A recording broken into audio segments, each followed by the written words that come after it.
is the Patriots Drive Podcast. We are all Patriots. Where we discuss, analyze, and answer questions to all things happening in the NFL and with our New England Patriots. Now, here's your host, Cole Kelly. Let's go!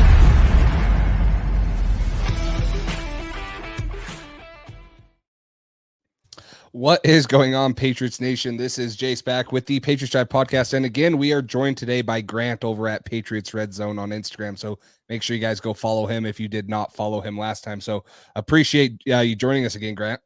Yeah, absolutely. Appreciate the invite back on. For sure. I mean, I don't know whether to be disappointed, excited, glass half full, glass half empty type of guy, because I feel like the last 4 days for Patriots fans there's been a lot of talk, but not a lot of doing and stuff. And there's certain things to be excited about, but also certain things to be disappointed about. So I don't know. I feel like it's been a hard 4 days. What do you think?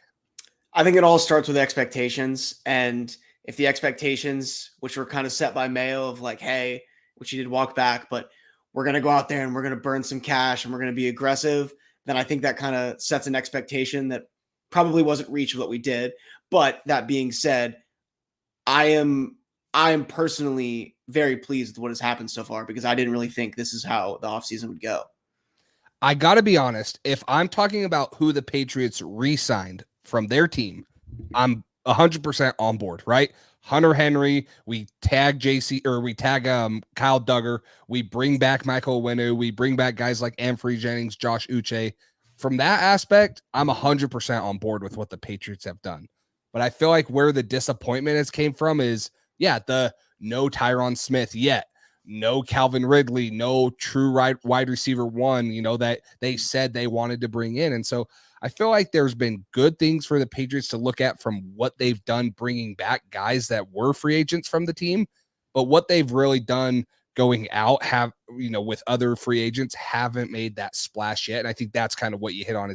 That's where the disappointment comes in for me.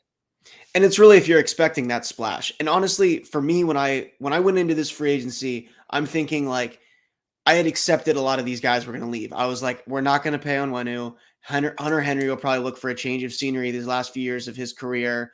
Bourne, I don't know if he's coming back as much as he says he wants to. And all of a sudden, all these guys come back. So I'm looking at it like I'm tapering my expectations.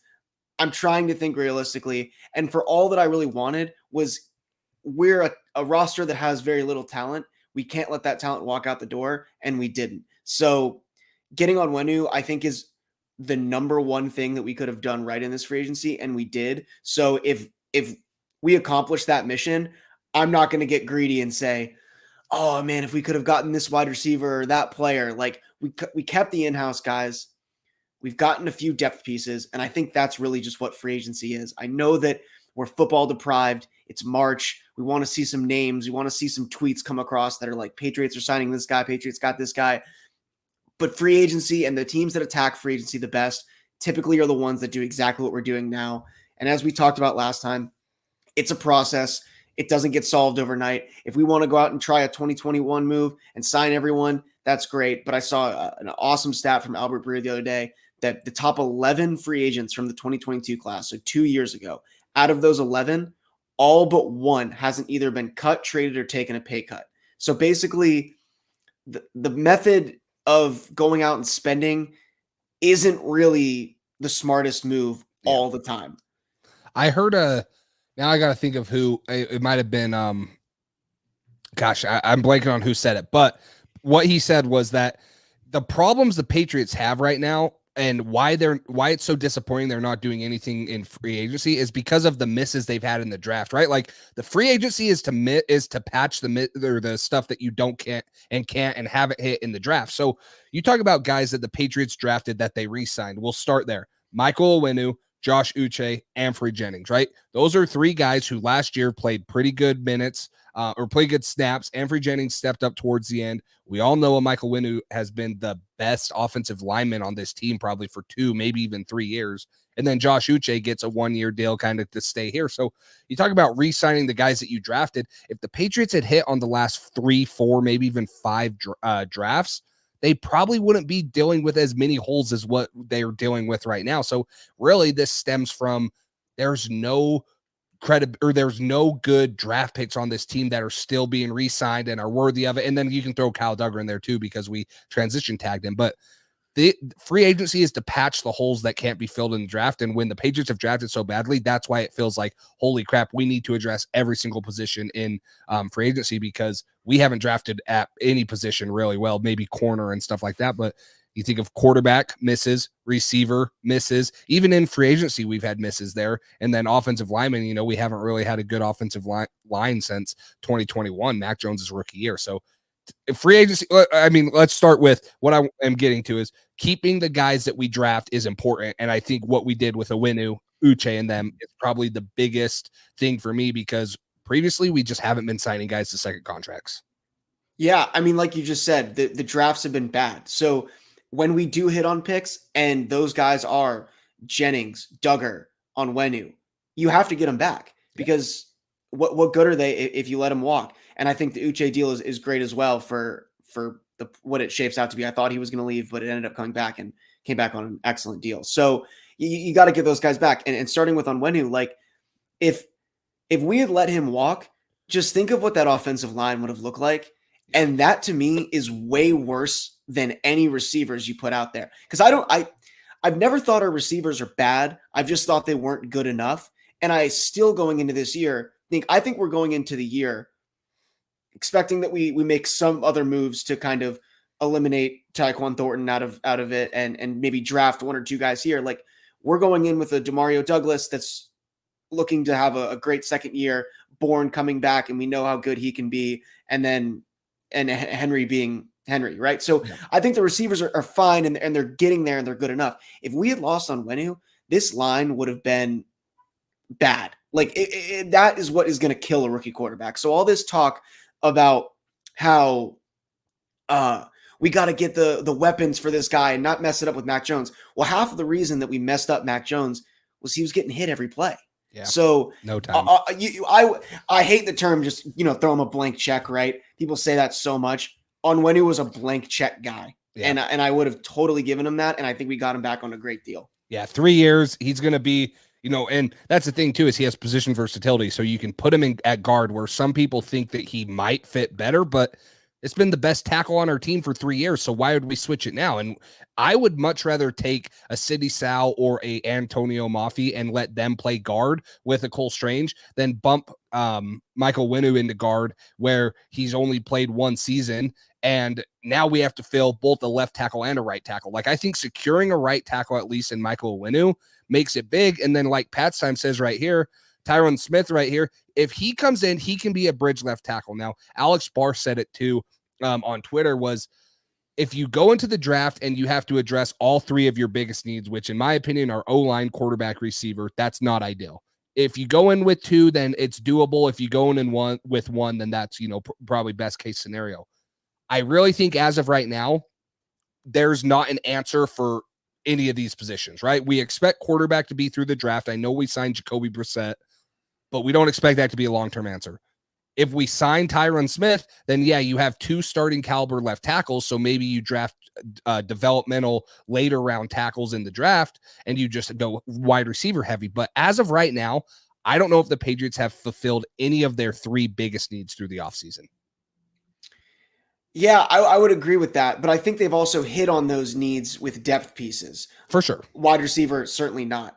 And as much as we haven't gotten a tackle, I actually am in on Tyron Smith. I don't know what that contract's going to look like, but if I was going to make a big board of free agents, he would be at the top of that list. I think that would be a really good move. Of course, it's always dependent on what you're paying, but I still expect us to draft the tackle and find a long-term solution. Yeah. But just having veterans in at those positions is always good. So yeah, we haven't hit on those positions, but we also, like, I think the in-house stuff does get a little discounted, because it's like, yes, well, if we expect to get Onwenu back, if we had let him go, think of all the other holes that we would have had. So it's like, I do take that as a net positive. Like, we brought him back, and that, like you said, assured one tackle position. It could be, I totally agree with you. It could be way worse than what we are. Imagine if we don't bring back Hunter Henry. The only guy resigns Austin Hooper at tight end, right? We don't bring back Kendrick Bourne. So now you're sitting there and you're like, holy crap, it's Jalen Reagor and Demario Douglas with Juju Smith-Schuster. Like, we could be in a worse situation. But the thing that you said at the first of that point you just made is like, yeah, we have great depth, which I love Kendrick Bourne. Kendrick Bourne was one guy that I did not want to lose. His mentality, how he loves New England, how he plays the game. I did not want to lose Kendrick Bourne. Same with guys like Hunter Henry. But that's the other thing is, are these guys the elite playmakers the Patriots need? Kendrick Bourne is a great wide receiver 3, probably a really solid wide receiver 2, not an elite guy, but it's a guy you want to have on your team. But when you put him as the wide receiver 1, that's where you have struggles. Same with the Patriots offensive line. If you lose Michael Owenu and now you're starting let's see, we took the Michigan guy a couple years ago, Austin Stuber, like he might be Peace Squad right now. Now you're starting him because now the only guy you go out and sign is the Chuck Aquanu guy from the Steelers. So we could be in a totally worse situation. I 100% agree with you. And that's why it is so important that we kept the guys in-house. But it just seems like like you mentioned earlier too, we had $100 million in cap space, and everything we heard was we're going to burn cash. And we haven't really burnt cash making the splash, although we've made good signings and smart signings. One thing you said about the wide receivers, and I agree with it. Like, yeah, Bourne's not the most elite guy. Everyone is clamoring and has been for a really long time about like finding that game breaker, someone that's going to draw the double teams. And at some point when we want to be a competitive contender, championship, whatever the expectation is going to be, they're going to have it. And hopefully at some point, Demario Douglas becomes that guy. But I always go back to saying, like, yeah, it's easy to want the guy, but how are we going to get that guy? And when we walked into this free agency, Evans, we knew he wasn't going to come here. Pittman was going to get tagged or extended. The most realistic one was Calvin Ridley. And I want to say I love Calvin Ridley. He's a good player, but he's not what we just described, the guy that's drawing the double teams. The margin between him and that type of player is further than it is between him and I think Kendrick Bourne. I think he's closer to a Kendrick Bourne type of player than he is, AJ Brown or one of those type of guys, a top 8, 9, 10 wide receiver.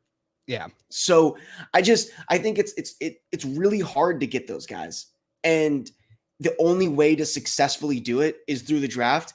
And that's why I'm looking at pick 34 every day being like, this has to be the position to take the wide receiver. If we're going to do it. And if there's a guy there that we can take, that has to be the position to take the wide receiver. Because when we got to free agency, looking at realistically what these guys were going to do, whether it was be tagged, extended, it just didn't feel like the Patriots had a real opportunity to get one of these guys. And I would have absolutely not paid Calvin Ridley $90 million or whatever he got. I know that's not what's guaranteed to him, but that's exactly those type of deals that we're going to look back in 2 years and say, oh, well, he took a pay cut or he was traded or cut or whatever. Like we can see that written out there. It's fun for an off season. It's fun for the March and May to be like, oh, we got our guy. But like, he's kind of the exact receiver that we've been complaining about. Inconsistent, not being the game breaker type of receiver. Yeah, he definitely had his drop issues last year and stuff. But the other point that I heard the other day from Evan Lazar, I believe, is like Calvin Ridley sells jerseys and he puts even though he's not that elite receiver, right? That would be the best Patriots receiver or the best receiver the Patriots have had in 5-6 years. I don't know. I mean, Antonio Brown for a game, maybe. Yeah, Julian Edelman, Josh Gordon, right? Like, but he would have sold jerseys. He would have sold hope. And as much as it sucks to say, the NFL is an entertainment business, and I don't know right now how entertaining the Patriots are to some fans. It would have instilled some hope. It would have instilled some excitement. Obviously, the draft is bringing that. Like, we are all so excited about the draft. I can't wait to see what happens at pick 3 if they go with a receiver at 34 and then maybe again in the 3rd round. Like, I'm excited as heck for that. But right now, I think it also is hard to have a little bit of hope. But then again, like you mentioned, it's about signing smart contracts, right? I don't know if I would have paid Calvin Ridley the $94 million he got, like $23 million a year. It does seem a little bit more for someone that is 30 years old and he's going to be 34 at the end of his contract. Like, I agree with that. It's a little bit of an overpay, but then again, you also might have to overpay a little to get some guys in here like that, because there just hasn't been a long track record of success since Brady's been gone. So maybe people are starting to switch how they view the Patriots. We used to get guys on deals because they wanted to come play for Tom Brady. Now we're not getting guys, and we're, supposedly throwing top end money at them. So I agree with a lot of those things that are said. It's hard to swallow when we were expecting and we were hearing that you were going to get some big splash. And as of right now, you haven't. Now, I do think Tyron Smith, if you bring him in, he's going to be a splash and he's going to be a starting left tackle for us. And then that allows the Patriots to draft a couple of receivers high up in the second and third round. So there's still things that can happen. Maybe they bring in Justin Simmons or whatever. There's things that can happen. But I will say what they've done without the Patriot or with non-Patriot players, I felt has been disappointing, but who they brought back, I feel like they hit it out of the park. They haven't missed on a guy yet of who they've re-signed. Completely. If you were to list out your top 5 or 6 guys, if you wanted back, we got all of them. And that's all you can ask. And there's still some out there that I think, like, Miles Bryant is one of them that I think that they're going to kind of look at. And I know people kind of hate him, but I think that's one of those moves that they'll kind of wait and see on. And, some others too, but how many years have we heard that the Patriots are going to make a splash? Exactly. Whether it's free agency, trade deadline, we have been talking about this receiver thing forever. And it's honestly to the point where it's like today I was thinking about it and I was like, you know what? I either want the guy or I don't want him, because I'm over like this being the topic every single time. For sure. I'm kind of like, it seems to be that the only position we care about is wide receiver. And it's important. Won't discount that, but it's like for 5 or 6 years now, it has been, we need a wide receiver. We got to get this elite wide receiver in. The Patriots have been tied to OBJ for like 8 years, right? Like every year, right?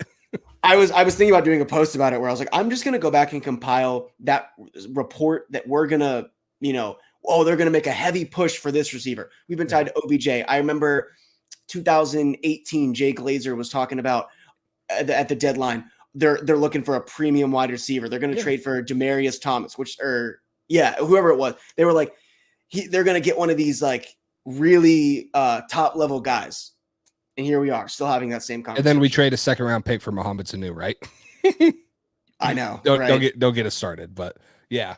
So I want to ask you, so far, who's been your favorite signing of the Patriots returning? So guys that we re-signed, not guys that we signed from other teams.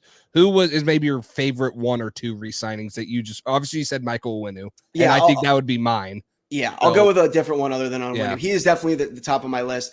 I would say I'm between 2. I'll go with Anthony Jennings. I would say that is such a sneaky signing. Yep. When we talk about like drafting talent and getting talented guys, we hit on that pick, and he is a star in the making. Yeah. If you watch these games, the last 8-9 weeks of the season, his snap count increased, and he was a monster in the run. He was kind of everything Uche wasn't in the last few games. And I think that it's one of those things where on the last year of his deal, he peaked at the right time. I don't think it's a fluke situation. I'm not. And if it is, we got him for nothing. That's the best part you can say about all these contracts. Even some of them that look expensive, like on Onwenu, it still feels like that's not what the market value for a guy like that was. I look at Hunter Henry's deal and I think like, wow, I mean, it's a significant drop from some of the other tight ends that have roughly the same production. Like, we're getting these guys back on good deals. So I really like the Jennings one. I think that is going to be one of those ones that we have the potential to look at and say, wow, we struck at the right time. We bought low on him right as he kind of turned into this star, because I really do think he is a budding star on the team. I will say this, and where are my entertainers? I agree with you. I think Anthony Jennings and Uche's only a 1-year deal, but we heard that he had offers from other teams for more, and he wanted to stay in New England, which I think was surprising because in 2022, this dude was a freak, right? So what was it? 12 or 14 and a half sacks, somewhere in there, like top 5, top 10 in the NFL. And then Anthony Jennings this year, when Judon got hurt, he was dang good, and he made his money because Matt Judon got hurt, and that kind of sucks to say. But before the season, you're looking at a guy in Anthony Jennings that maybe was a little bit of a bust so far because he just hadn't had much playing time. But when he got on the field, he had 14 TFLs last year. He was very productive. I agree with you. I thought that was one that maybe if you would have asked me 6 months ago, I probably would have said, he's not going to be re-signed. but you can always use more edge rushers. So you got Keon White last year. Matt Judon's going to be healthy. Josh Uche comes back on a 1-year make it or break it deal, and Amfrey Jennings comes back. Now you have pass rushers. Now you just don't have to address one more position, because late in drafts, I was saying that the Patriots were probably going to take an edge rusher, maybe fourth, fifth round, depending on what was available. I honestly don't know if that's a need anymore. So now you can double dip at receiver. Now you can double dip at O tackle, or you can take a corner or something. So I think Uche and Amfrey Jennings were two very underrated signings that I maybe didn't think coming or didn't think were going to happen, just because of, I thought Uche would get a better deal or take it. I didn't know that he'd take the hometown discount. That was kind of he totally impressive. got the better deal, and he decided to come back. And I think that speaks to, like, maybe it's the position coach with Mayo saying, like, people want to play for him, and hey, like, there's a silver lining in that hire, right? Like, if we're starting this narrative that, like, we're going to be a little less tough, a little bit less rigid, he's going to be more of a player's coach, he's going to kind of connect with these guys. All the re-signings kind of prove that. One stat on Jennings I just had. I don't know exactly how many games he played last season. I don't know how many he started and what his snap count was, especially at the end of the year. But he was tied with Max Crosby for run stops with 38. Yeah. Obviously, Max Crosby, we know, plays every down. Anthony Jennings kind of had a late start to the season. That's an unbelievable stat for him. Yeah, to be in that company with a guy that was considered defensive player of the year, right. Plays 100% of snaps every game, never comes off the field, and Jennings has, half the amount of time as him and does the same amount of production. So he's a star, and I can't speak highly enough about him. For sure. I love that. So let's talk about who's your favorite signing, not re-signing, guys that we brought in. Who would be one of your favorites, maybe two of your favorites, or an underrated one? What do you think there? So how we got Brissett. So I'll go through and read them. We got Austin Hooper, tight end, Antonio Gibson, Chukwuemeka Okafor, the offensive tackle from the Steelers, Jacoby Brissett, Sione Takitaki, Armin Watts, who's a D lineman, and then Nick Levert, who was an interior offensive guard from the Tampa Bay Buccaneers. I'll say this, and I brought it up last time we were talking on here. One of the biggest mistakes they made with Mac Jones was losing Brian Hoyer, and I think losing a veteran quarterback. So I think my favorite signing, the one that I was most excited about to see come across my timeline, was Jacoby Brissett, because that is the exact move they needed to make. He is probably the 33rd best quarterback in the league. He's the best backup, and that is incredibly valuable. And I think we realized in the last NFL season just how valuable a backup quarterback can be when we had all of these injuries, all of these times where just, if we could have had a competent quarterback, we did it last year so many times where we were just swapping in Zappy, swapping in Mac. And we were like, if we can just get someone in here with competent quarterback play, we can be winning these games. And that's exactly what Jacoby Brissett is. The bridge system, there's that piece of it too. I just feel like it's the perfect move to make.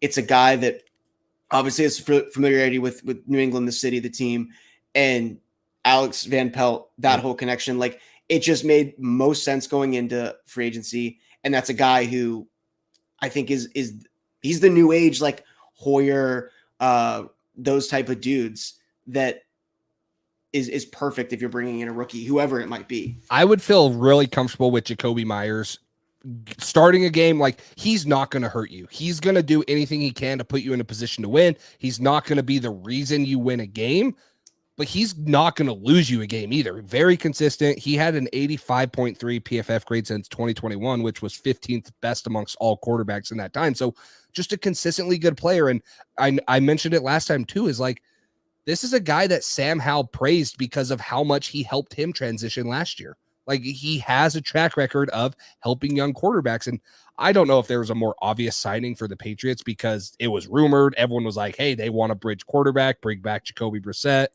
Yeah, I think that Jacoby Brissett was kind of a slam dunk one for the Patriots. The other one that I like that's really underrated is Sione Takitaki. He's a linebacker out of Cleveland. This dude has been a stud, and you lose Mac Wilson, who showed a bunch of things last year, and I honestly thought that we would re-sign him. But they lose Mac Wilson to the Cardinals, and maybe an hour or two later, they come back and re-sign Sione Takitaki. Last year, he had 304 coverage snaps, only allowed 5 first downs and 1 touchdown on those snaps. He had an 80.5 passer rating allowed, which is, a lot of people think it's on like a scale of 1 100. No, like the best pass rate you can have is like 150 something, I believe. I don't know the number, but then 158.3. I think. There you go, 158.3, a random number, right? Yeah. And so he holds them under, league average right there. So a good cover linebacker, physical in the run, someone that you want that's maybe more of the new age linebacker. You still have Jawan Bentley, who's going to be a true, big run stopping linebacker, but you need these more athletic guys. So I really like this Sione Takitaki signing. I do too, especially when we lose Adrian Phillips, who's not exactly a linebacker, but like he didn't play a ton. There's just that kind of like, you need athletic guys. You need those like grind it kind of type of dudes. And that's all I've heard about. And I'm not going to act like I was an expert on this guy. Did not pick him out when I was watching any Cleveland games for sure. But from everything I've read, anyone that I've talked to that's a Browns fan, it's all the same story. Oh, this is one of those guys. He plays a lot of the games. He's just one of those like every down type of players. Yeah. And I love Sione Takitaki's from BYU, which is right in my neck of the woods. So I totally agree. I've watched him in college. I watched him live. I watched him in the draft. 3rd round draft pick, made a name for himself in Cleveland. I really like Sione Takitaki. So that was a good one. And then the other one that I think is pretty underrated, we haven't had a 3rd down back since James White left. And so bringing a guy in like Antonio Gibson to be a 3rd down pass catching back that still has really good track record in the run game for the Commanders when he was there in the first couple years when he got drafted. I actually really like him. He ran a 4.39 at the combine, so he's got that track speed. He had 40 catches in 4 consecutive seasons. So, not really what we've had since we lost James White, but it's been a big part of the Patriots offense before. And we tried it with Ty Montgomery. So like when James White left, but I mean, and really no fault to him, he got injured and that was just kind of it for him. He scored 1 touchdown in the 1 game he played, but you can't underestimate the value of just having like taking that workload off of Ramondre. And like he got banged up last year. Zeke had to take a majority of the snaps. I still think they're going to do something at running back. I don't know if it'll be the draft. If they pick up someone else, there's a ton of running backs available right now, but another great deal. I think I loved that that signing. I was super surprised when I looked in and saw that he was only 25. I don't know if it's just because like he kind of followed JD McKissick or whatever, but yeah, it feels like he's been in the league for like 9 years. Yeah, I remember the first year in fantasy football when he was in there, and I was like, "Who's this random dude?" And I think I picked him up off the waiver wire. Oh, he's a fantasy legend. Oh, yeah. I mean, PPR dude, insane. Totally. Yeah, so he had like 1,000 yards rushing in 2020, his rookie season, like crazy. Totally came on the scene and tore it up as a 3rd round pick. So yeah. So what's up? How's it going? Appreciate all the support here. Cole, I don't know if he's trolling here. Would you have preferred Eckler over him for a 3rd down back? I mean, obviously, I think Austin Eckler actually got a pretty dang good or reasonable deal, and it didn't break the bank. The Commanders kind of got a steal in that one, in my opinion. But I'm not super high on Eckler. Yeah, I think he's like fallen off, right? Totally. There's a lot of miles on those tires, and I feel like he's a bit cashed at this point. His speed is definitely not still there. I don't know how old is he? Probably like 28. Let me look it up. I would say. I mean, we're certainly younger and cheaper with Gibson. 28. Yeah. Younger and cheaper with Gibson. And I mean, obviously, if you're putting them against each other, Eckler probably better player. But I mean, when everything's considered in situation, like Eckler's going to he's going to take it's probably this. Brian Robinson will take the majority of snaps. He'll take the second, but it's going to be a lot closer. And I think the breakdown would be between Ramon, because it's not like, we haven't had a true 3rd down, just pass catching, receiving back who's taken a wheel for 25 yards. But Ramondre is really good with the ball in his hands, and we've done that a lot with him, just splitting them out. Yeah, it's. I think that he'll be an addition that is probably underlooked, but might have a really big impact, especially if Ramondre gets hurt again.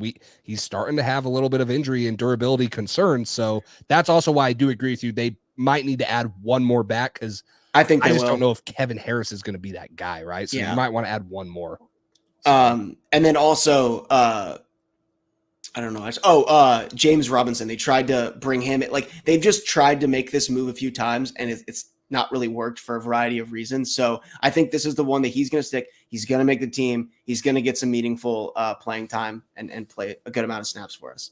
Yeah, for sure. So let's talk about, I know we just hit on the receivers and we're going to probably draft a couple. Would you rather trade pick 34 for a guy like T. Higgins or Brandon Ayuk if they're available, or just take 2 young guys in a really loaded class. I know a couple people in the comments have talked about how this is a very loaded receiver class. There's going to be a ton of guys taken in the first 3 rounds.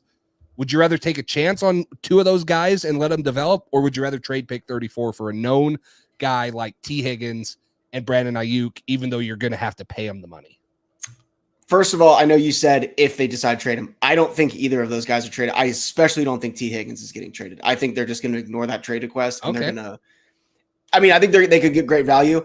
I can't see Jefferson. I know that's another one people are throwing out. That's obviously the longest shot, right? But I cannot see Jefferson or Higgins being traded. Higgins is more likely, but still, I don't think they're going to do it. But in the world where they do, and if we had the option and they said, hey, 34 for Higgins straight up, I would go with the drafting. I don't want to have to pay these guys. And receivers feel like rentals. You've got 4 years, 5 if you take one in the first round, if we can maybe trade back up into the first, you get that option. I just think it makes more sense for us. I am not out on developing receivers. It's an entirely new coaching staff. So whatever we believe happened in the organization before with receivers, I think it's safe to say forget it. Everyone that's getting their hands on these guys is for the most part, a different person. So I would say take one. I love Ladd McConkey. I think AD Mitchell would be great. There's just so many guys on that 34 spot that you could take. Leggett, when we took him on our mock, like there's a lot of options in that late second, third, where I think that there's a guy that could come in and for the deal he's on, be as productive going forward than signing T. Higgins. Fingers crossed that you're going to have to pay him, because the toughest part about doing those moves is you have to do the 2 hardest things. You have to give up an asset of the pick, which I think 34 is so valuable to us. That is like, we have to hit on the quarterback at 3. We have to hit on 34 as well. That's basically like having another first round pick. You'd have to give up the asset for whoever this player is and maybe more. And then you'd have to offer him a big deal. So it's like, you're basically doing both drafting and signing a free agent, which is like taking 2 huge parts of your offseason out in one move. It's just, I just feel like we're cursed. The Patriots are cursed and we're never going to have a good receiver, but I hope that it's wrong. No, there's guys if I don't think AD Mitchell falls to 34, but I would take a guy like Ladd McConkey at 34. I would take a guy like, Ricky Pearsall. Someone just said that. I don't know. Love him. I still feel like 34 is too rich, but I know he's not going to be there at 68. So do you just take a chance and get him at 34? Do you trade down? I think that I love, like, there's guys just looking down the list, like Jalen Polk. People are saying Xavier Leggett. Devontae Walker is a speed guy, but he's had drop issues. Like, there's talent all throughout this draft class at receiver. So I probably am because it is hard, because T. Higgins is going to want more than Calvin Ridley, right? He's going to say, Calvin Ridley got this. I've been more productive and I'm 5 years younger than him. You're going to have to pay me 25 plus million. And yeah, that's nothing for what the Patriots have in cap space, but you can build a lot younger and a lot cheaper team by drafting and developing, if they can do that effectively. And that's a big if they can develop them. That would be the only thing. Totally. But like, if you're scared of developing receivers, you're never going to get a good receiver. You have to do it. Like, and if it takes 10 tries to get one, and I agree. Yeah, we haven't been able to develop receivers. We do have Demario Douglas here. And I would say that that's gone pretty well so far. So maybe it's a development issue, but I think there's also a talent issue where, I mean, we got guys like Tyquan and Nikhil that they wouldn't work anywhere. Someone says that we had a good receiver named Malik Cunningham. You could have used him. So we had a good running back in Cam Newton too. We should have just kept him. I mean, we could have really good at getting guys that don't play the position to play the position well. Yeah. And now if we could just scout the guys who actually play the position. Yeah.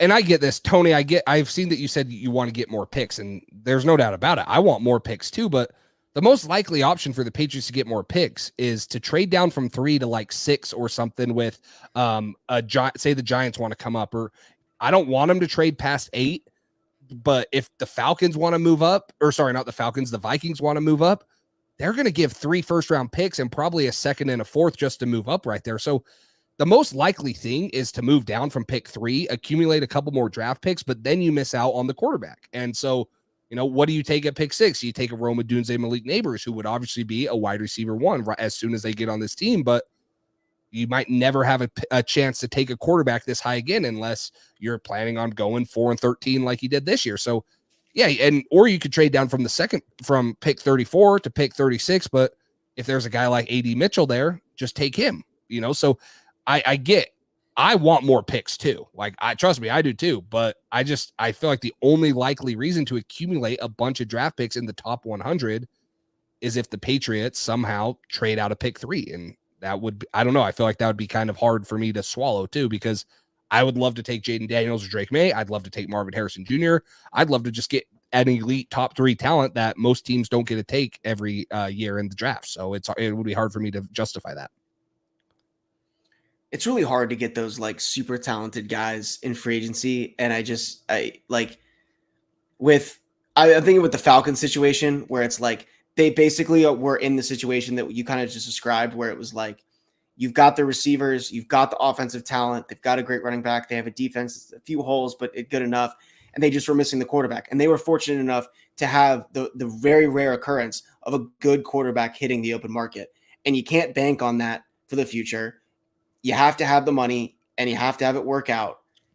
So by every stretch of imagination, they're going to take a quarterback at 3. And there's just not really there's not a fallback plan if they didn't. Yeah. Yeah. And it's like, and JC Sharkhawk or Starhawk, it might be, onto something. And I don't know I hope we don't ruin the next quarterback we take like Mac Jones, but there's not a lot of talent on this team either. So you take a quarterback at pick 3, you better hit, like you mentioned, pick 34, pick 68, or sign a Tyron Smith, or else you might get off on the wrong foot with a rookie quarterback. Now, it did take 3 years to truly ruin Mac Jones, and it was 3 horrible years of 3 different offensive coordinators, 3 horrible offensive coordinators, plus a lack of talent on both the offensive line and the wide receiver position. So a whole bunch has to go wrong for the Patriots to mess up a quarterback again. But that also brings into play is, do you just do what the Falcons did? Do you build around, because the Falcons would have won the NFC South last year if they had a good quarterback. They have the talent offensively and defensively. So do you build everything and then figure out the quarterback once you have it? Or do you go the reverse way? I mean, you've seen teams had success do it both ways. It's got to start with the quarterback, because you can't have great weapons make up for poor quarterback play, but you can have poor quarterback play make up for lackluster weapons. And I keep thinking about CJ Stroud, and that's kind of the league that we're in. Everything's a blueprint. And once one team does it, everyone kind of just follows suit and thinks that's the way to do it. But I mean, going into last year, how many people were really high on the Houston Texans weapons? Like, not a lot. Yeah. Right. Like they had Tank Dell, rookie, Noah Brown, Dalton Schultz. That's not much better than what we could walk into this year with our team. I think that's actually really comparable to what we have. DeMario Douglas, Kendrick Bourne, and Hunter Henry. But they had a slam dunk on the quarterback, and they got an awesome quarterback. And that was because they were picking top 2. We're right in that situation. Mac came in. Yeah, Mac was ruined over his 3 years, but he also was never the prospect that hopefully we can get here. Yeah, I mean, and as much as I loved Mac Jones, like I was a big Mac Jones fan, I still hope he does good wherever he ends up. I don't know if it's going to be Jacksonville, if that's where he gets his chance again. He was not the talent Jaden Daniels or Drake May will be. Drake May has a better arm. He's bigger. He throws it better over the middle of the field.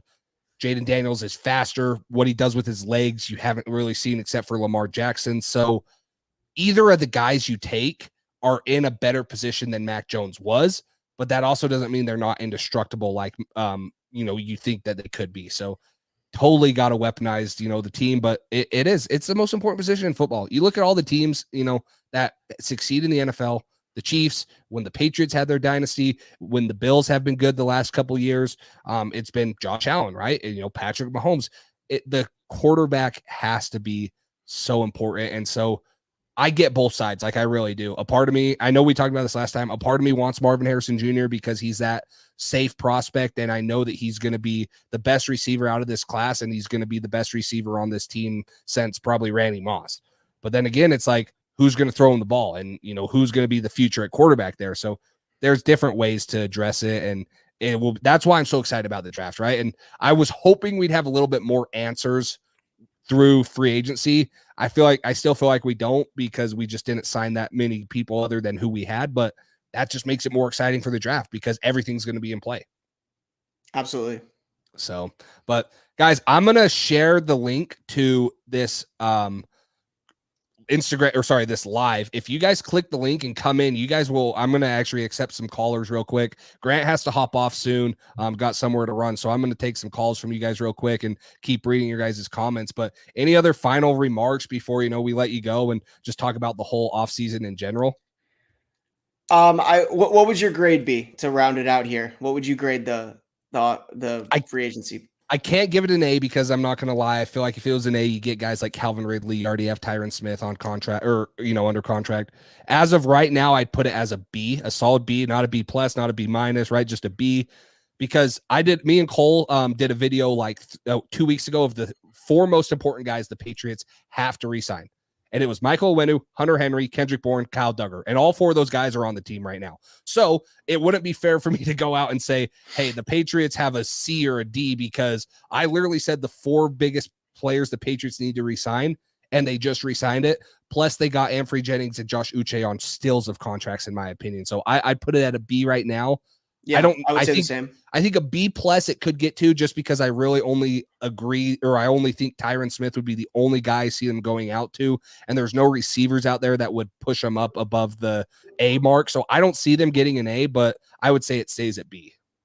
Yeah, I would agree. I think they did all the right things, and sometimes expectations do get in the way of kind of stepping back and realizing, oh, this was a pretty good class.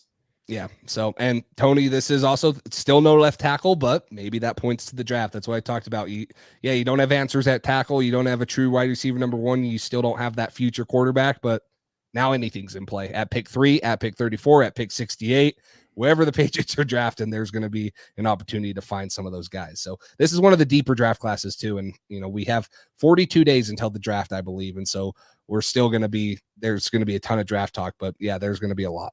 And it can't come sooner. It always feels like this is the point where we just are like, let's get it over with. The last month is the slowest. Like, I just want it to come. I wanted to be here so bad. The draft should be earlier, honestly. I think teams would make better picks if we just moved it up a few weeks.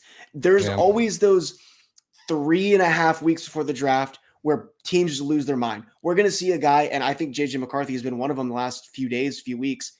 All of a sudden, he goes from he'll maybe be a second-round pick to, it's consensus top 5 or 6 here. You're like, if we had the draft a month ago, he was not going in the top 5, 6, whatever it is. So I think teams get dumber as the season goes on, and that's why a lot of mistakes, that you have more time to overthink it. Yeah, you have more time for people to sit in a draft room and argue and debate and stuff like that. And so, there's some of the rumors that come out before the draft. Remember how Will Levis was supposed to go number 1 overall last year, and then he falls to the second round, right? Oh, it was the odds have moved in favor of Will Levis going number 1, and then he's sitting in the green room for 3 days. Yeah, totally. Yeah, so that's not a bad point. Plus, the Senior Bowl, the Combine, you can move up pro days. Just get it over with. Let them start moving in. Let them learn the playbook, like Cole says here. Let's get them in here. It's totally, you talk about it being an entertainment league. They're trying to dominate every month of your life with football. And if we got it all done in the first, February, March, April, then May, June, July, August would be a really long few months. So, they're strategic with it and they know what they're doing. That's why the draft is multiple days and not one night. So. For sure. It totally is. So, well, hey, I appreciate you coming on again. I know you got to run. I'm going to stay on for a little longer with some of the people, answer some more questions, and hopefully get some in here. So appreciate everything, Grant. And guys, make sure you go follow him. It's Patriots Red Zone on Instagram. So if you haven't already, make sure you go do that. So appreciate it. Yep. Appreciate the invite on. Have a good one. No problem. Yep. See you, man. Perfect. Okay, well, I'm going to run a quick ad, and then I actually saw a comment here requesting a mock draft. So if no one wants to call in, again, I'm going to share the link right here. If you guys click this link, you can call in. Cole, no, I have no comments on the Jazz loss to the Celtics. Get the heck out of here. You've been replaced forever after that comment. That was messed up. So if you guys want to join in, click the link where are my entertainers, I will do a 4-round mock draft, just the Patriots. I'll do it real quick. And just run through PFF, and if you guys have any say, but I'm going to run a quick ad break. So make sure you guys stay tuned, and we'll probably be on for another 10 more minutes after this. So appreciate everything. And let's hear a word from our sponsors. Thank you to our sponsor, Underdog Fantasy. Underdog is the easiest place to play fantasy sports. With Underdog, you have a chance to 20 times your money in a single night. You just have to choose higher or lower for whatever player stats you want, and you have a chance to win big. Pick anywhere from 2 to 5 players by downloading their app or going to UnderdogFantasy.com. And now with their pick'em insurance, you don't even have to hit on all your picks to win the money. So what are you waiting for? Make sure you use code PATCHDRIVE today for your first deposit matched up to $100. Perfect. Yeah, guys, use code PATCHDRIVE on Underdog. Go win yourself some money. Support the channel. Appreciate it. If you guys have not already subscribed to this channel or the podcast, make sure you do that. So jump right into a 4-round mock. We'll just kind of go through fast here and let you guys talk about some prospects or what you would do here. We'll start off here. I don't expect Drake May to go number 1 overall. PFF can be a little crazy, but I do expect it to be Caleb Williams 1. And I'm torn. I really don't know if it's going to be Jaden Daniels or Drake May. I don't know if we should believe the smokescreen that Drake May's falling, but a lot of signs have pointed of the Mariota signing to Jaden Daniels going to the Commanders, plus Cliff Kingsbury. So Cole wants JJ McCarthy. Okay. All right. Well, I'm going to do something that's I'm going to look at the trades. I know a lot of people don't want to visit this. If the Giants were offering enough at pick 6, we don't move down far enough. I do agree, Cole. I think here, if the Giants are offering 6, I don't think the Patriots are moving down far enough. Or sorry, the Patriots aren't moving down out of that elite category, right? So that's good. I would want to get at least 6, 47, and 1 for pick 3. Now, PFF doesn't like this, so do you throw in 70? They say that's a 70% chance. That's still a 3rd-round pick there. I mean, if we wanted to, we could just throw there.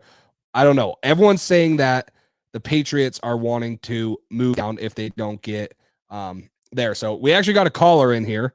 So I'm going to add Carlos, and then I'm going to let Carlos make this pick here. He can tell me if he wants to trade down. Cole says Falcons are at 8 and now off the table. Yeah, I don't think that they're going to trade. It would be the Giants.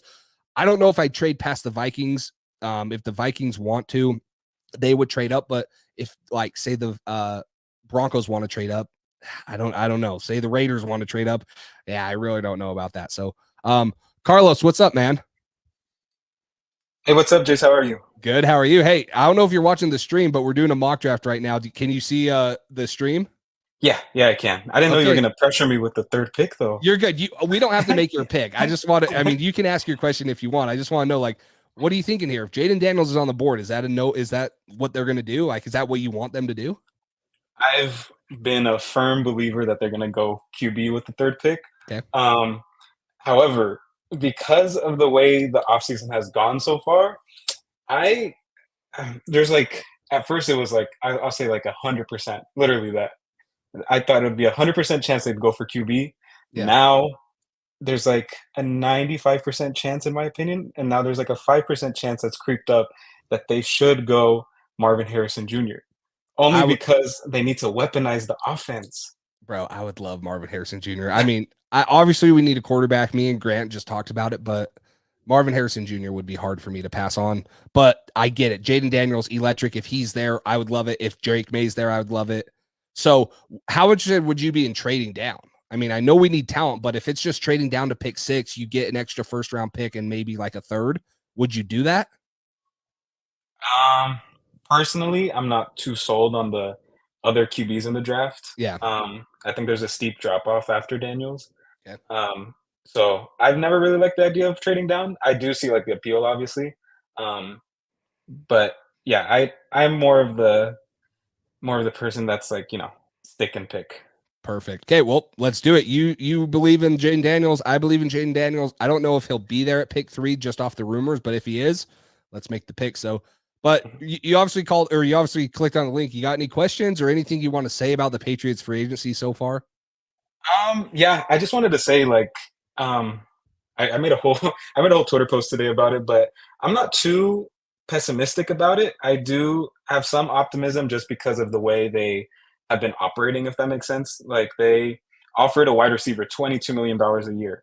That's never happened, in New England. So that made me feel better.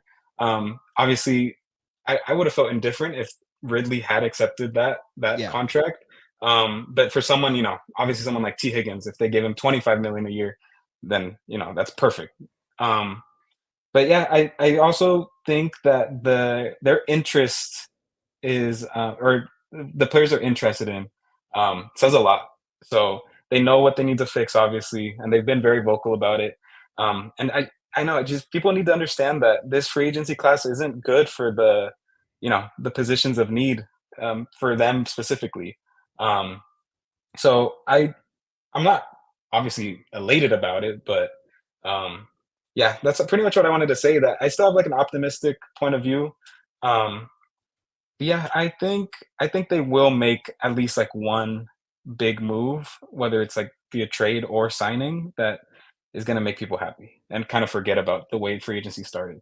And if you had to guess who that was, or if there was one free agent out there that the Patriots were to sign that would make you happy, who would it be? The only one left, only one left, in my opinion, is Tyron Smith. Obviously, I agree. Yeah. I think that's the one that you can look at right now and say, this would solve an immediate need. He'd be a starting left tackle. You wouldn't have to address tackle in the first 2 rounds. Probably you could take a more developmental guy, and then you could definitely have the Patriots double dip at receiver and take a quarterback and then just push offensive tackle down the road next year, because I think that the Patriots will have a pretty good pick next year. Probably not top 5. I would hope not. But if they do, you can still find a franchise left tackle in the top 10 next year if that's what you need to do. And you just signed Tyron Smith for a 1-year deal. So I agree. I agree with everything you said. It's pretty spot on. I feel like a lot of Patriots fans are feeling that. So yeah. And then I just listened to Andrew Callahan's podcast the other day. He even said that the Patriots are really high on, I don't know how to pronounce his name, Chuma Okorafor. Oh yeah, the offensive tackle from the Steelers. It's I don't even know. Yeah, I'm not even going to try to say it. We'll just call him Okafor because that's his last name.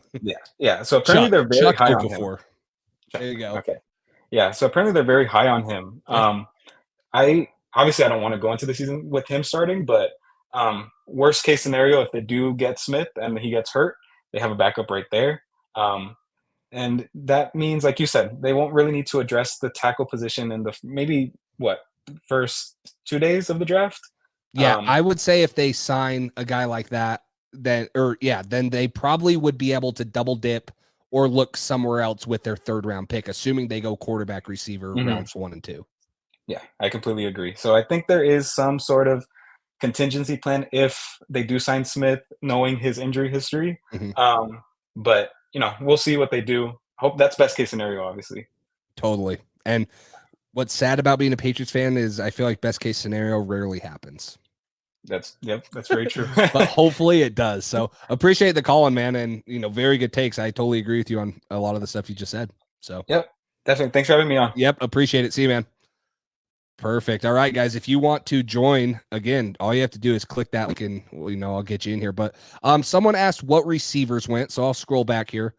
So AD Mitchell goes to the Lions. I know some of these are going to be unrealistic, but I don't think AD Mitchell's there at 32 no matter, or 34 no matter what. Okay. Brian Thomas Jr. has gone.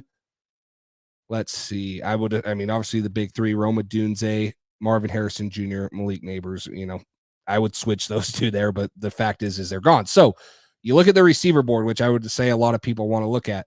Ladd McConkey, again, I'm really high on Ladd McConkey. He would be my guy for me. Troy Franklin's been mocked in the 1st round a ton of times. For a lot of people, he's got really good speed, really good downfield threat. The thing I worry about is he very similar to Tyquan Thornton. That would be, the question for the Patriots to ask each other. Roman Wilson, Ricky Parasol, love them too.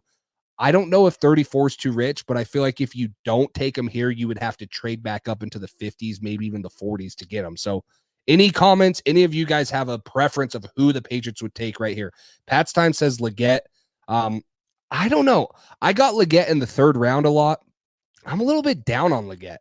So I know McConkey's a slot, but he played most of his snaps on the outside. I think that McConkey is a guy that's like where, you have him as a Cooper Kupp type of guy. Like, he's just such a good receiver and such a good route runner at anywhere he lines up. It's not like he's a true slot like Demario Douglas in my mind. You can work with Ladd McConkey being a Z receiver. He's not going to be a true X. He's not big enough for that, but you can work with him being a true Z receiver and lining him up. So Worthy is not gone. No. If they get McConkey, which means Bourne would be the second receiver. So I would assume it would be Kendrick Bourne and Lad McConkey on the outside, Pop Douglas on the inside, plus a tight end, and then maybe you take another guy there. So Worthy is like a 4th rounder. I wouldn't take him here at 34. I do think someone will take a chance. It's kind of the John Ross effect where he ran the fast 40. So Worthy does go in thirds. They have him ranked at, let's see, on here, he's the 69th, is at ADP's 55. So he's going a little before the 3rd round. So, and this is the thing I love about guys like Lad McConkey, Ricky Pearsall. They're the 2 best route runners in this class. They can run any route at any position, and that's what I think they do. So Kevin's a big Leggett fan. A lot of people seem to be Leggett fans, a little higher than I am. I'd have to pull up my big board, but I think Legett's like wide receiver 8 for me. So I do agree with that. So let's do this. Let's put a 1 in the chat for Lad McConkey and a 2 in the chat for Xavier Leggett. So, and I'll show you the O-lineman while we're doing that. Where are my entertainers? So we got Kingsley Suamatia, really developmental piece. If you sign a guy like Tyron Smith, I think that you take Kingsley, you sit him for a year, and this guy has athletic traits that are unlike most people. I love Kingsley. Again, I said I'm a BYU guy. Kieran Amagaji is a little bit of a raw prospect too. He'd be a guy you have to sit. So I honestly like the receiver board a little bit more than I do the O-line board, but I would take Kingsley Suamatia here if you get a Tyron Smith and can let him sit for a year, but then you're just kicking it down the road. So we have 1, 2, 3, 4, 5 1. So 5 for Lad McConkey, 2 for 1 for Xavier Leggett. We also have Carlos. He says Pearsall. So I'm going to go with Lad McConkey here just because it seems like that's there. Where are my entertainers? I know that you're a O-line guy. I believe you're an O-line guy. So I know you like Suamatia. So make sure you let me know down below because I would be all for taking Kingsley Suamatia. So I do like, I'm not saying Xavier Leggett is not good. I just have him a little bit down on my preference of what I think the Patriots want or would need as a receiver. So Pearsall and Jaden Daniels were electric at ASU. That is very true. For those of you that don't know, Ricky Pearsall was at ASU with Brandon Ayuk and Jaden Daniels before he transferred to Florida. So that would be cool. But I'm going to take Lad McConkey here, get the Patriots one of the best route running receivers in this class, a guy that just knows how to get open, knows how to make himself available for the quarterback. Think he's very underrated. So we have Jaden Daniels in the 1st round pick. Yeah. So, okay. That's good that you like Troy Franklin. I don't know if he's just a deep threat. That's my only concern about him is Troy Franklin out of Florida or out of Oregon, just a deep threat. So, let me know down in the comments below what you think we're taking next. Okay. O-lineman, I think would be, if you're talking about the 3 big positions, that's the only one we haven't taken. Okay. Patrick Paul being here with his size and his athletic frame, I feel like this guy would be this year's DeJuan Jones, not as big, but huge arm length, very big mountain of a man, athletic. I would take a chance on him in the 3rd round. I think some people don't really like him as much. Blake Fisher is more of a right tackle, but he could play left tackle. He did start a little bit over Joe Alt. So Kevin, I like this. This is a bold take, and I'm not saying you're wrong. I mean, he could easily be the next DK Metcalf, where a little bit of an overlooked guy, but a super big sleeper and a guy that has, a huge frame. So Paul or Pooney from Pat's time. Pooney is the most realistic in my opinion. I don't see Paul making it here. I do like the 4th or 5th and 6th round receiver. So maybe when we get to the 4th round for our last pick, we look at that again. So Troy Franklin is Tyquan Thornton. So it sounds like we're looking at Patrick Paul, Dominic Pooney again. I don't know if Patrick Paul is available here, but do we want to respect the board or do we want to just take a guy that's right here? You guys let me know. I'd be fine with either. Patrick Paul would be hard to pass up here with his size. You just can't teach size. You can't teach length, and he has those things. So I feel like it's going to be Patrick Paul here. Tony Starks says, yeah, give us Patrick Paul. Let's go Patrick Paul here. That would be a home run pick in my opinion. Okay, so that's going to bring us to the 4th round. We have taken Jaden Daniels, Lad McConkey, Patrick Paul. Do we want to double dip at another position? Do we want to look at defense, or do we want to just look at, maybe a running back or a tight end? So let me know some positions you guys are looking at targeting here. I'll scroll through some of the positions. Receivers still available. Jacob Cowling I do like Javon Baker. I really like Javon Baker. This was a 4-star out of college, went to Alabama, then transferred to UCF. He has been electric in those years. Look, 1,100 yards, 7 touchdowns. He led the country in most yards per reception, 29.5. I really like Javon Baker. I don't know how many guys are familiar with him. 6'1", 208 pounds, a little bit of a bigger guy, was good at the Senior Bowl. Carlos likes Cam Kitchens, safety. That's not a bad idea. Luke McCaffrey, some people have mentioned him. If you go look at double dipping at O-tackle, Goncalves, you could take a Christian Jones, who is a guy out of Texas who's played both left tackle, but a little bit more right tackle. So let me know what positions you guys are looking at here. Javon Baker is nice from Tony. I do agree with you. JC, I took Drake May at 3, McConkey at 34, Kieran Amagaji at 68, Brendan Rice at 103, Kalen King at 137. I've taken a ton of cornerbacks in the 4th or 5th round just because I do think they need a extra corner. So, if you wanted to go look at that here, DJ James, Browley, Cam Hart is a bigger bodied guy that would fit really good next to Christian Gonzalez, in my opinion. And then you could move John Jones and leave Marcus Jones inside full time. So I do like a Cam Hart guy in this situation. So Kevin says free safety. I like this. I haven't looked at free safety a lot in this position. I like that a lot of people are looking at safety. So let's look at the safety board. Cole Bishop, more of a strong safety, going to play in the box. I've taken Bo Brady before. Jalen Simpson. Tyree Smith out of Georgia. He would be really good. This guy has played not very much deep, though. He's mostly playing in the slot and stuff. So, of these safeties available, you safety guys, who do you think? So, Tony, if you don't mind, if you don't take Javon Baker here, maybe you could get Bud Means. I did see a comment of yours the other day that said Bud Means. So that is, Browley. Browley might move a little bit better.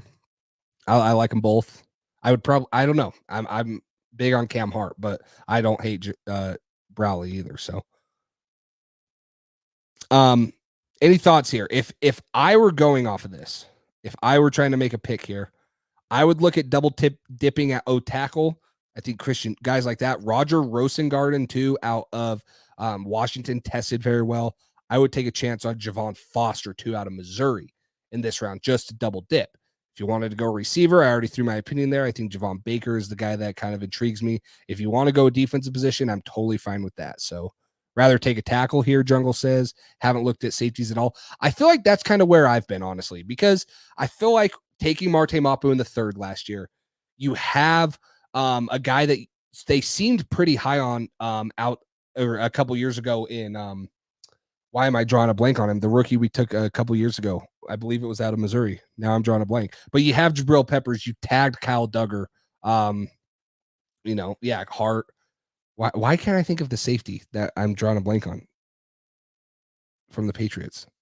So Carlos says he thinks they need a single high safety. Joshua Bledsoe, thank you. Gosh, I knew it would come to me and it would hit me like a truck. So that's interesting. A lot of people think safeties.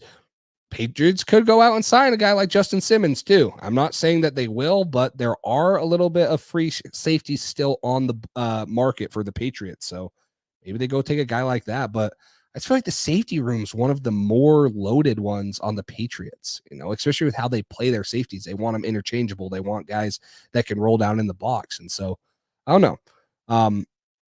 For me, I'm gonna be honest. I'm going to take a guy like Roger Rosengarten or Javon Foster for the Patriots. Now, I know we took an offensive tackle here, Patrick Paul, that's a left tackle, but if you do want to move someone, actually, you know what? Sorry, I changed my mind mid-talk. I'm going to take Javon Baker because we just signed a winner for 3 years. I do believe he's our right tackle. And if Patrick Paul's as good as I think he is, I think that he'll be a franchise left tackle. So I think doubling down on a guy that's a little bigger body, that's a little bit of a different receiver than Ladd McConkey would be Javon Baker. So I'm going to take Javon Baker here, double dip there. I hear all of the talk about safety. Maybe you take a safety in the 5th, right? You go offense heavy right here like I just did, where you get Jaden Daniels, Ladd McConkey, Javon Baker, and Patrick Paul. Then you can go defense heavy, whether it's D-line, edge, stuff like that. throughout the draft or in the later rounds. So let me know what you guys think of this. I just did a quick 4-round mock because I saw a couple people throw it on there. I'm going to wrap up the live. Appreciate everyone coming in here, free agency talk, stuff like that. Hopefully Cole's back soon. We, of course, will have a mock draft Monday on Monday, this Monday. Don't know what I'm going to do with it yet because I feel like I've done most of the situations, but I'll have something for you guys, whether you love it or hate it. So appreciate all that. And again, guys, make sure you like, subscribe, comment down below your thoughts on the whole free agency situation the Patriots have been in, the draft that's coming up, and then maybe even guys that they should still target or trade for. So appreciate all the support. Again, use code Patriots Drive at SeatGeek to get $20 off your first purchase, and use code Pats Drive at Underdog Fantasy to get your first deposit matched, and you could hopefully win some money. So really appreciate it. Carlos, appreciate you coming on. Appreciate all the comments here. Tony, appreciate it. Kevin coming in late. Jungle, Gabe, if you're still in here. Cole, hope you get better. Hope you can come on again. Pat's time. Where are my entertainers? Appreciate everyone coming on here. Again, you guys know how much we love the support. Appreciate everything that's here. And until next time, we'll talk to you guys later. Thanks for listening to this edition of the Patriots Drive podcast. Follow us on social media to stay up to date with all things New England Patriots. Make sure you tune in to the next episode and check out patriotsdrive.com for more great content. We're on to Cincinnati.